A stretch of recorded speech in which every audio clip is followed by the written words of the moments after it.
На полях Вологодской области идет сбор семенного картофеля из Северной Осетии. Сорт «Садон», выведенный селекционерами компании «Фотагра» совместно с Федеральным исследовательским центром «Лорха», завоевывает российские поля и радует фермеров богатым урожаем. Вот я в руке держу, это сорт «Садон». Это достаточно перспективный сорт, который широко должен войти в рынок. Это, если мы сейчас говорим о импортозамещении, это один из сортов, который будет, думаю, что в скором времени представлен на просторах России. Ну вот сейчас мы как раз ведем уборку. В принципе, он показал достаточно хорошо.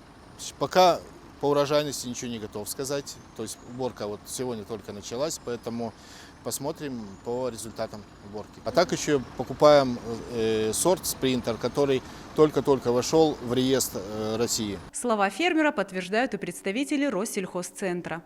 Ведомство проводит послеуборочный клубневой анализ сорта «Садон» на соответствие требованиям госстандарта. Совместная работа фермеров, компании, поставщика и надзорного органа позволяет получить картофель самого высокого качества. Больше 10 лет мы, наверное, уже сотрудничаем. Они еще начинали работать, свой бизнес вот этот вот как бы заново стали организовывать. Вот мы с ними уже начали работать. Они приезжали к нам в гости сюда смотреть, как мы эту картошку садим и выращиваем. А теперь мы, то есть у них очень сильный скачок за это время произошел, и теперь мы у них уже покупаем эти семена. В этом году мы брали Леди Клэр супер элиту на вот, уже на большие посадки, вот это выращивание получается. Ну, картофель сам по себе хороший, во-первых, ну, качество привезенного материала, конечно, супер.